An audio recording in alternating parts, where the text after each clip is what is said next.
Good evening, good evening, good evening. I am Richard the Razor Ewing, and this is GameFace. But I got to ask you a question. If you're trying to figure out how to come back from all the drinking you did on New Year's Eve, you are on the wrong podcast. And if you're trying to figure out how to get the right stitch to use on that quilt that you're sewing together, you are on the wrong podcast. However, if you're trying to get insight into Bay Area sports, you just put your game face on. And if you want insight to sports on a national level, once again, you put your game face on. I'm Richard the Racer Ewing. Welcome. We'd love to have you. We see you got your game face on, so we're going to get started. And tonight, we start a new era. My main man, Mike the Shoe Shumann, is no longer with us. He has retired. But the Warriors got a new protege in James Wiseman. So tonight, we got a possible protege in Matthew Wiseman. Matthew, good evening, man. How you doing? Hey, Richard. Thanks for having me. I appreciate it. Yeah, great. Okay. I'm doing good. Hey, Ohio State's losing, so I'm doing good right now. I'm doing great. Doing good. Okay. All right. Now, Matthew, you've been in the Bay Area for a little while, and you've been covering Bay Area sports for a long time. So that's the reason why I wanted to get you on. Now, I understand you're a big Giants fan. Huge Giants fan. I mean, listen, born and raised in the Bay Area my entire life. I love sports. Anything sports. You put it in front of me, and it's competitive. I'm watching it. I'm consuming it. But Bay Area sports definitely has a place in my heart. Right now, I'm repping the San Jose State Spartan sweatshirt. Right. I'm super proud of what they did recently. So anything Bay Area sports, anything sports in particular, I'm trying to be all over it because I love it. I love the competitive aspect, and I love seeing athletes just do things at just huge levels. So I'm a huge fan. Okay, great. Now, we know that with the Golden State Warriors starting a new season, and they just cut off last night with a major victory. And we're going to get more into that. But before we do that, we got to pay some bills. So as you probably know, the NFL season is in full swing. You might not be at the game this year, but you can still be in on the action at Bet Online. From game spreads, totals, to team, players, and coaching props, Bet Online gives you more options to wager than any place online. And there's always an online casino as well. It never closes. So head to betonline.ag today and take advantage of the great sign-up bonuses. Again, that's betonline.ag. Sign up today. Bet Online, your online sportsbook experts. So we were talking about last night's win, the Warriors against Toronto. And I mean, I watched that game, and I tell you something, I thought I was going to lose my breath when Siakam took that shot. Because I thought, okay, look, if he hits that shot, basically you got a situation where you have a formula for winning in the NBA, and the formula always is the same, where you try to have at least 5 guys in double figures. Because if you got 5 guys in double figures, your percentage of winning is extremely high. Well, this was going to be a situation where the Warriors had 5 guys in double figures, and if Siakam hits that shot, they lost. So I'm just like, wow. Okay, so what were your thoughts on that game?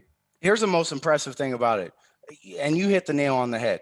There's a formula basketball. You got your superstars, you got your the elites, right? And you're going to let those guys do what they do. The James Hardens, they're going to get their buckets, they're going to get their points. When you got a guy like Steph Curry's going to do Steph. I mean, Draymond said it. Watch out. Steph's doing Steph tonight. And then what'd he do? He went off for 63.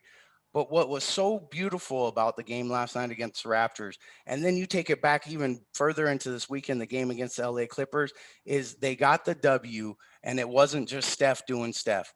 He was getting support up and down that lineup. They were getting support. I mean, you look at the numbers, and everybody was getting buckets.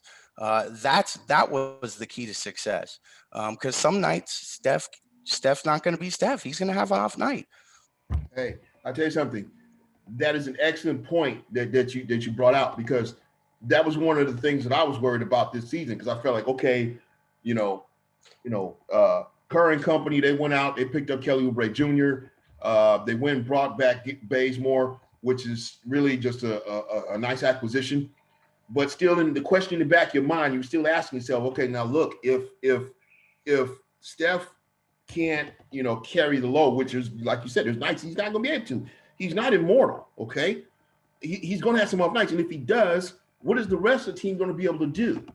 And so you're absolutely correct, and you hit the hammer on nail head on that, because that's what we all wanted to see. All Warriors fans wanted to see whether or not this team could support what Steph and Draymond and Looney and some of the other guys will be able to do. Now, obviously, we know the real key to the puzzle is Klay Thompson. We all know that, okay? But the reality of the matter is Klay's going to be out for another year. So they got to have guys that can step up. They got to have guys that can be consistent. And I saw some consistent play last night. What did you see? Well, and listen, and we talk about the consistency. Look at the consistency you're getting out of a guy like Pascal. That guy, they defined his role. They know he knows what he's going to be. He's coming in with that number 2 team, and he's going to take on a big center, and they're going to run a small offense, and he's been lighting it up. Double-digit point games in the last 3 games, I believe. But he's been lighting up. It's these bench guys. These bench guys is exactly what's going to tell us the story about this team, and especially when Klay comes back. Look at all the support he's going to have. You're going to have Wiggins that can get you anywhere from 10 to 20 points a night. You're going to have Pascal that can get you 10 points off the bench. You got Bazemore. Bazemore's, that guy's an energy guy. You know who he reminds me of out there? He reminds me of a Iggy running out there. Yeah. Just the energy, and his hands are wild. They're all over the place. They're in the passing lanes. Right. I love that pickup of Bazemore. Yeah, that's definitely a great pickup. I kind of saw that and I thought, yeah, that was smart.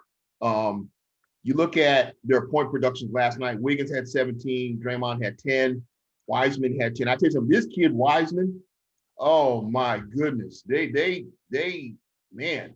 knocked out the park picking him up. But the thing that's interesting to me that I'm still scratching my head, I'm like, and this is something, if you've been watching the NBA as long as I have, okay, is there something wrong going on in Minnesota where every year when they get to a point where they can get a great draft pick, they always go the opposite direction? I'm like, y'all had a chance to get Wiseman, y'all passed on that? I'm like, wow, man. Don't get me wrong, Anthony Edwards is not a bad player, but Wiseman is a guy. Anthony Edwards is going to be a great player. And honestly, I think he's going to be in the running with LaMelo Ball to be Rookie of the Year. I think that he's got that chance. With Minnesota, I don't know. They're one of those franchises. I just don't know. They needed what they got, right? Position wise, they really didn't need a big guy. They got Karl Anthony Towns. He's going to hold it down there for a little while.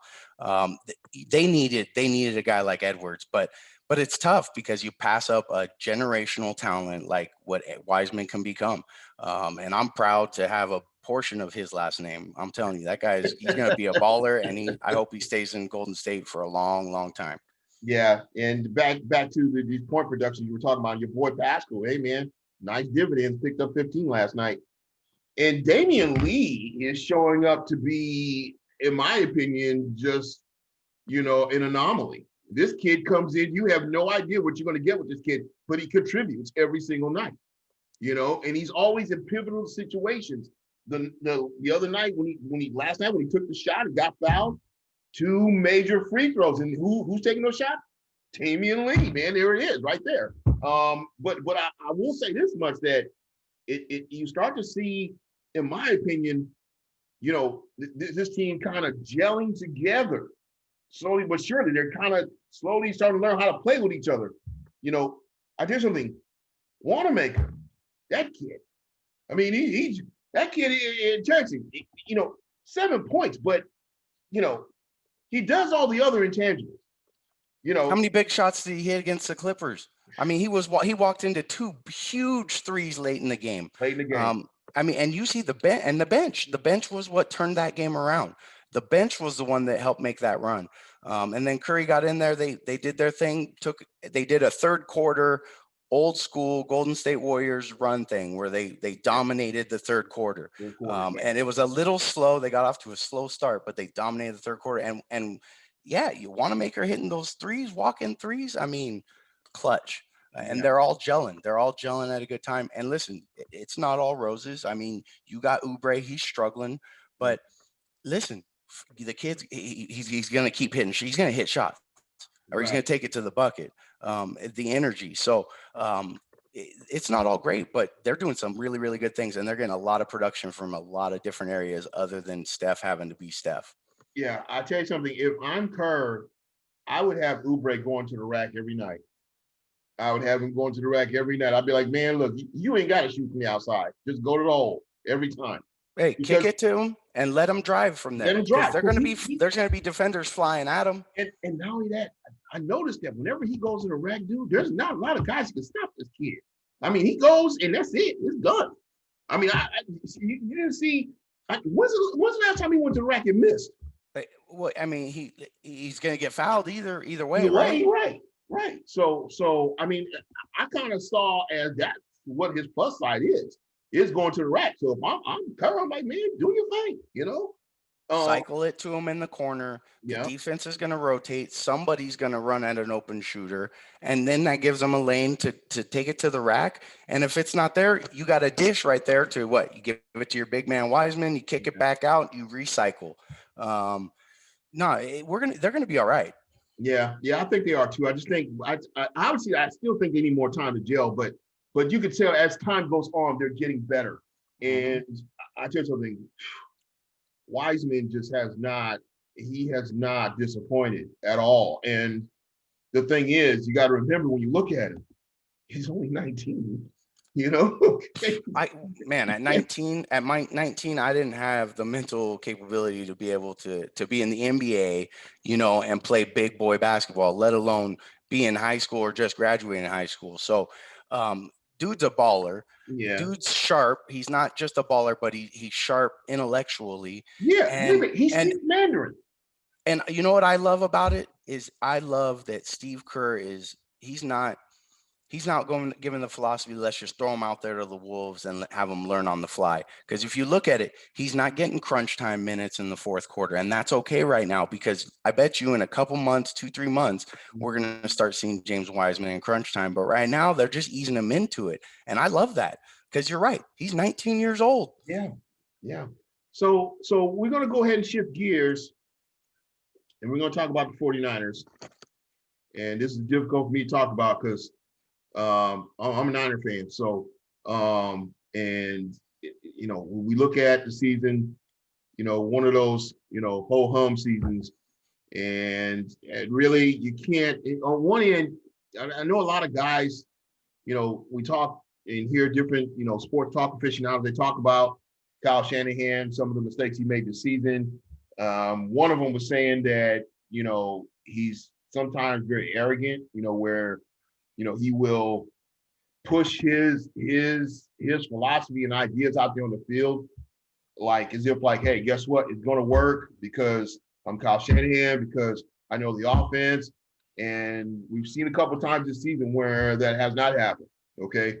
But the one thing you do have to keep in mind, I tell people all the time when it comes to Kyle, is this. You look at everything that the team had to deal with this season, and don't get me wrong, COVID-19 affected the entire season and every team out there. But I'm saying when you look at a whole, it's like in the beginning of the season, no team had more injuries per capita per player in the NFL than the 49ers. They started off with 25 players on the injured reserve. Then you throw at them the fact that COVID-19 came in, and then which COVID-19 was there, we get that. And then you look at the fact that, hey, you know what? Not only are we dealing with that, guess what? Now you can't play in your stadium. It's like, wow, boy, really? That's thank you very much. That just made things so much easier for us. So like everything else in 2020, right? Let's call the Niners season what it is. Let's call it a wash.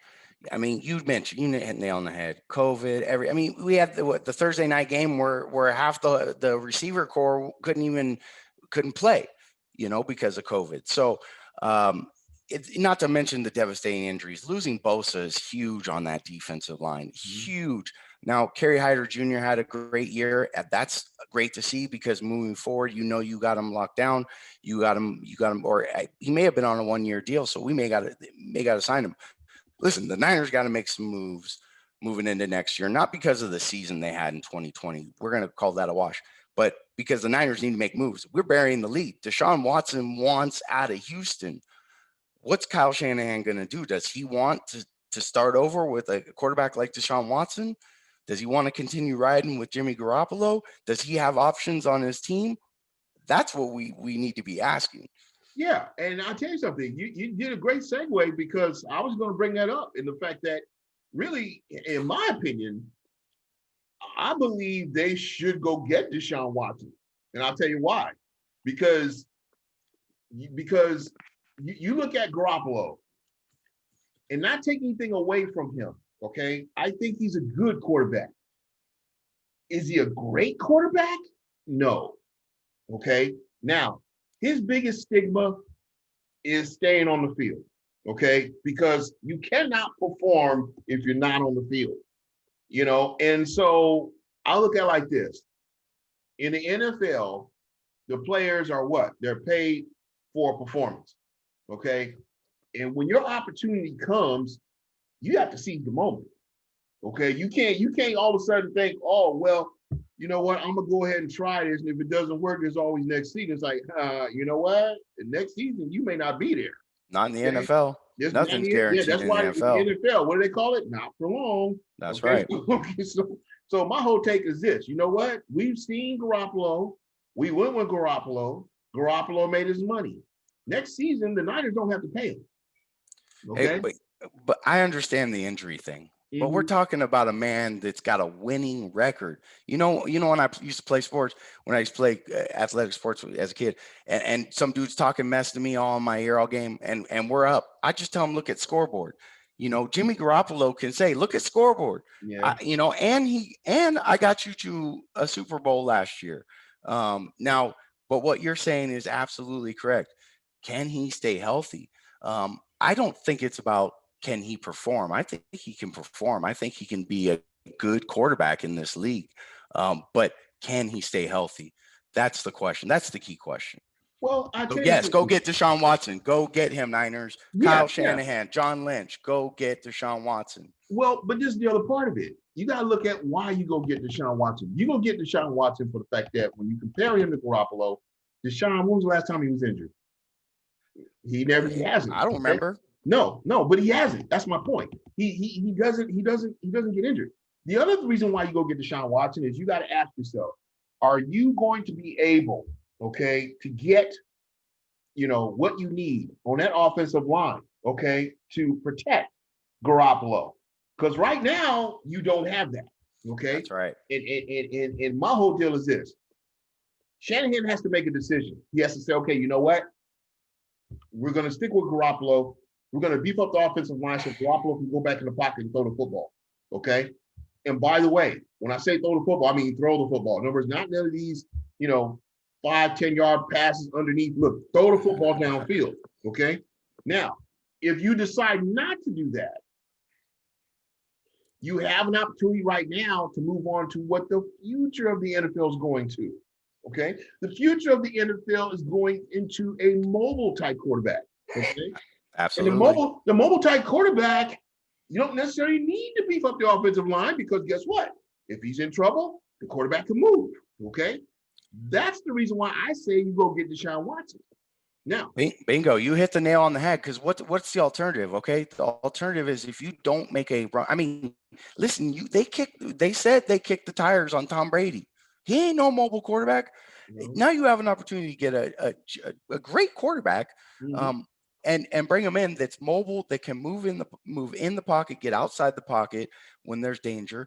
What are your alternatives on the market? You got Matt Ryan, Sam Darnold, you got Matthew Stafford, you got Jimmy Garoppolo, who's yours. I mean, those are your options, and I don't see a mobile quarterback in that mix other than Deshaun Watson. Yeah, I think also you have to look at Deshaun Watson's numbers. You look at his numbers and you realize, okay, you know what? This guy, you look at his passer rating on the 3rd of January, 115.9. On December 27th, 133.9. On December 20th, 120.8. On December 13th, 101.9. 12/6, 85.5. But then after that, he's either in the 90s or at 100 rating. I mean, and this is the thing. Last season, the 2019 season, he was the number 2 quarterback when it came from yards and it came for stats. I mean, he was number 2. I mean, behind who? Behind who? You know, behind behind a guy in Baltimore, right? That's just doing it big time and won his first playoff game. You know, so absolutely. Listen, Deshaun Watson gives you 3 aspects that you are currently lacking in your quarterback. He gives you mobility, he gives you a deep threat, and he gives you he's consistently on the field. He's playing. And listen, I don't know. I'm not the GM side of things. In my mind, I think I am, but what do you got to give up? What do you got to give up? Jimmy Garoppolo and a boatload of picks? I know that's not popular. You know, picks are valuable now, but to have your quarterback set for the next 4 to 5 years, possibly. Yeah, but just think about it though. Even you right now, Matt, even you got to say to yourself, hey man, take a look. Watson throwing to Deebo Samuel. Watson throwing to Brandon Ayuk. Oh my God, man, that was just okay. I mean, come on. Richard, I'm crafting the email right now in my head that I need to send to John Lynch and Mike Shanahan, because can you imagine? I mean, we talk about Shanny, we talk about the intellect, the to be able to put an offense together. Could you imagine giving him a weapon like Deshaun Watson and Deshaun Watson, George Kittle, Debo, Ayuk, Mostert, Wilson Jr. Disgusting. Look, it would just be filthy, man. It'd be filthy. It'd be beautiful. Offense, okay? That would just be a filthy offense. And after that, everybody would have to go back to what it was in 2019 and say, yes, we know Kyle is a genius. There's no question about it, because what he has now, and don't get me wrong, I would imagine in a season or two, they'll try and figure out how to beat it. But I mean, hey, with Deshaun at the helm, you're talking about a totally, prolific offense now. You're talking about an offense that really, first downs will probably be done in the first 2 plays.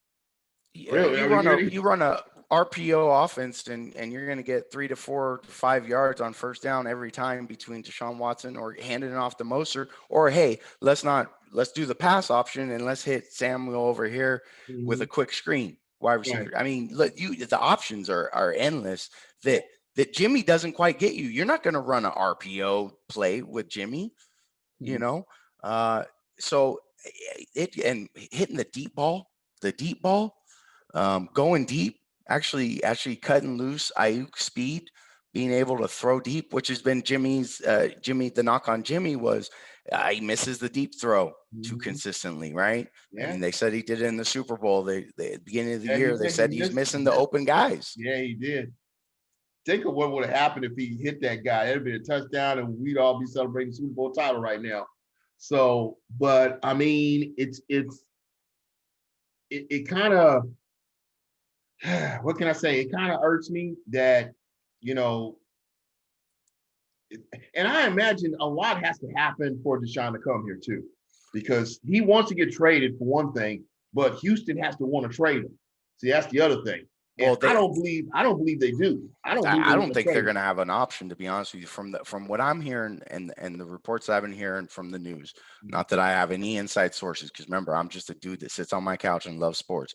But right. From what I hear from the news sources and their sources was that if the Texans thought that he was pissed over losing Hopkins, he's doubly pissed. I mean, he's pissed now, and that's just what the news outlets are reporting. So if he is legitimately that fired up, I don't know if you can come back from it. And from the sounds of what he's upset about, I don't think he should come back from it, because it sounds like they've done him dirty in 2 situations.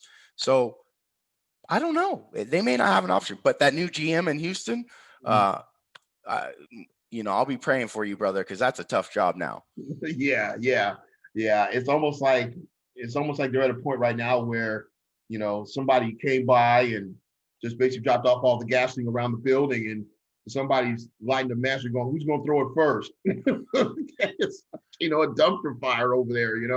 But I will say this much: I will say that for Lynch, this is a situation that he needs to take control over, because I'm gonna tell you right now, if they don't pick up Deshaun Watson, they go with Garoppolo and they put up a so-so season next year. I tell you right now, in 2022, Lynch is not gonna be there. They're gonna let him go because you're missing the boat for sure. sure. Yeah, they are, because you gotta look at the fact that in a situation like that, when you have losing seasons like that, when you have the GM and the coach come at the same time, and you know that, hey, when they hired both those guys, they didn't hire Lynch first. Okay, they hired Kyle first. So Kyle is the one who really is the guy. Okay, nothing against Lynch, but everybody knows that. Everybody knows that Kyle's the guy. So if they go to cut somebody, it ain't gonna be Kyle. I imagine, like, and to be honest with you, I think they both work very, very well together. I think they do an excellent job. I imagine it like this: Shanny goes, looking around, okay, my depth chart, I need this, this, and this. And he goes to Lynch and he says, listen, these are the things I need for next year. What do you think? And Lynch goes, yeah, we got to get that. So I'm going to make some calls. Let's work on that. And I hope quarterbacks up there, as far as their decision making, maybe it's made up. Maybe Jimmy's their guy. They rolled with him last year. Maybe it is. Well, I don't know. Well, I'll tell you this much. They went ahead and signed Josh, the Rosen one. Okay. They went and signed him, and pretty much what that means is Mullins is probably gone. CJ Beathard will still be a backup there, and yeah, they got to fill a starting job. So it's going to go one way or the other. I still think what they ought to do too, just to be stand-up guys, is go get Frank Gore and sign him to a temporary contract so he can retire as a 49er. Amen. I agree with that. Yeah, I love seeing that. Yeah, that would be the stand-up thing to do, because Frank Gore he's just an amazing athlete. You look at how many years he's been in the league. He's 16 years in the league. When's the last time you seen running back? Running back, 16 years in the league. Not no kicker, right? No. And I'll dog a kicker because I used to be a kicker. Right. Not no kicker, but we're talking about running back. This dude did it at the top of his game. Yeah. And I'll tell you something. The last person I seen somebody do that was Walter Payton, I think. That's the last person I've seen. There's a running back that did something like that. I haven't seen anybody else after that. So yeah, they should go ahead and do that. We coming up on a break here in a few minutes. I want to talk about your shirt, man. I want to talk about what you got on, man. Show that one time. We raise it up. That's right. I'm representing the San Jose State Spartans. Okay. Listen, I'm not an alum. I didn't go to San Jose State, but like you said, I'm a Bay Area boy, born and raised. Right. And my dad had season tickets when I was younger, and that was my introduction to football, was San Jose State football. And to be honest with you, it wasn't pretty. And it wasn't good football, but they're playing some good ball right now. Yeah, they just went to that bowl game. Mm-hmm. You know what? I'm super proud of them. I'm super proud of that whole athletic department, the students, the alum. I mean, it's amazing. I just what the head coach did down there, something that hadn't been done in almost 2 decades. And you know what? And I hope that they're able to keep. I hope some of those juniors come back, because I think they're going to have a solid team for next year. Yeah, they are going to have a solid team. I'll tell you something. I've always wanted to see in one of those programs, San Jose State, somebody go in there and change, really the perspective of what they need to be doing out there on the field and also on the court. I would like to see somebody go into San Jose State's basketball team and do something with that basketball team. That basketball team's been losing for a long time. But it's nice when you see them. They come back with the Mountain West Trophy. amazing job by the head coach and the coaching staff from that program, and really just send a message to the North Bay, man, program, to Stanford and Cal. Let them know, hey, look, South Bay, baby, and guess what? We're unbeaten. Okay, top rank. Hey, in the top 25. I mean, that's amazing. That's great. Yeah. I mean, for a small little school, San Jose State, that's big things. Yeah, so I'm excited for the future of that program, and they definitely made them their community proud for sure. Yeah, they did. And I'll tell you something, Ball State beat them, but one of the assistants from Ball State was quoted as saying that team that we beat today is not done. That's great. And that's for big. For him to say something, like, he must have saw something when they were playing them. He must have saw something out there like, wait a minute, this team we're going to beat them today, but it's like next season they may bring a little bit more heat. We better do what we need to do. So, and it makes you wonder about that. So we have to wait and see on that. Anyway, we have run out of time. I am Richard the Razor Ewing. He is the Wiseman, Matthew Wise, and he was our guest today on GameFace. Tune in next week. We'll have another great show for you. Maybe we'll have Matt back. I don't know. We'd love to have him back. So, Matt, thanks for being on the show with us. Thanks for having me. I appreciate it. Get your GameFace on. Yeah, that's it. And by the way, as Matt said, you can come and tune in anytime. You can put your feet up, do what you want. But when you come here, you better have your GameFace on.